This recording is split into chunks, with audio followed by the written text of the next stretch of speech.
Oh, hello there, and welcome to Richie's Reviews, where we review all disturbing media and anything else that we can find that deserves a review will be reviewed here. Thank you so much for stopping by. Here for that shake and stop. There we go.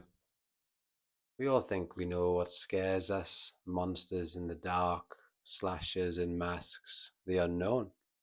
But what really gets to me is your fellow man, the man that's staring at you from across the bar, the guy that might buy you a drink, the one who has nothing behind his eyes. Those kind of people are the true monsters. What makes something truly into a nightmare? Not really ghosts or monsters, just a perfectly normal situation that just turns into an absolute nightmare. And that's what we have today with In the Miso Soup. And to be fair, this is a bit of a strange book, this, but a nice introduction into the world of extreme horror. So, it started off with a gentleman called Kenji who ran a fairly strange business in Tokyo, taking various people out to various venues across the city to scratch a certain itch. Yeah, whatever floated their boat allegedly. But hey ho.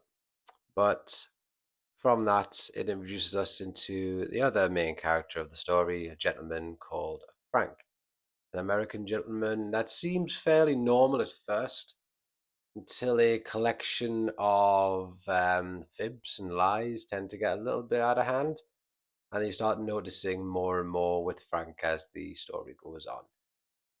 Seems very nice at first, and then you start to see him turn. But as the book goes on, there's a sense of dread that just builds throughout this book, and it really does climax with one incredibly intense scene. And for anyone who's read this book, you'll know exactly what scene that is. But even from that, I found the book very slow personally.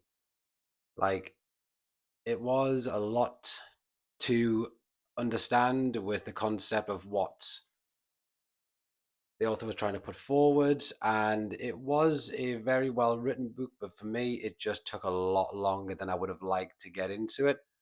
And for me, there was only really one hard scene to get through. But apart from that, I found everything quite tame. A lot of what was discussed and assumed, I just found it could be very slow, especially midway through the book. I found it just to be it dragged its feet a fair bit personally, but I think it's just when it came to the intense scene that was the big payoff, it felt like there was a lot to get through to get to that intense scene. And it really felt that the nature of the subject matter of what was being discussed in the book is really what gave it its classification. But also with the intense scene was very graphic, and I do feel that also may have constituted its ranking in the disturbing book world. But even with all things considered, I did enjoy the book overall. It was a very different kind of story to what I had experienced, especially this is my early days into the extreme literature subgenre. So I will be exploring more books as we go along, but this I wanted to be my introduction. But I really did enjoy it overall. The character of Frank was such a strange anomaly, just going from, without spoiling anything, he lies about a couple of things about his identity and about himself, and it just really sets the tone for the kind of man that he is, really. And just watching him build and build into this monster uh, was did take a while, but it was great in the end. But the ending of the book, I personally didn't find satisfying at all. It felt very anticlimactic for me. Please tell me in the comments if you guys thought any different. But just from my perspective and not how I understood it, I felt it was very tame, very anticlimactic.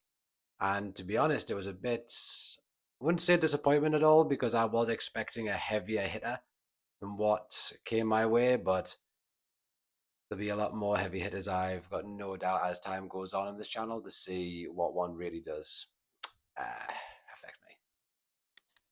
Well, out of a 10 rating on this book, I'll have to give it a 5. Give it a 5. It's 5 out of 10 on that one.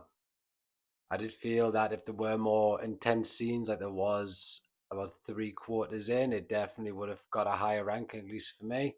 But very well written, very good story overall. I just wish there was a bit more to it personally, but that's just me. But overall, I very much enjoyed the book. It was a great introduction into the world of extreme horror, and it's made me think, okay, what else is out there for me to sink my teeth into? And feel free to come along for the journey. Please subscribe, and see you guys in the next one. So much for watching, and if you guys want to be following on my journey of the disturbing content, then feel free to subscribe and come along with me on this journey, where in the next few weeks and months we're going to be adding more and more videos like this covering the most disturbing content we can find.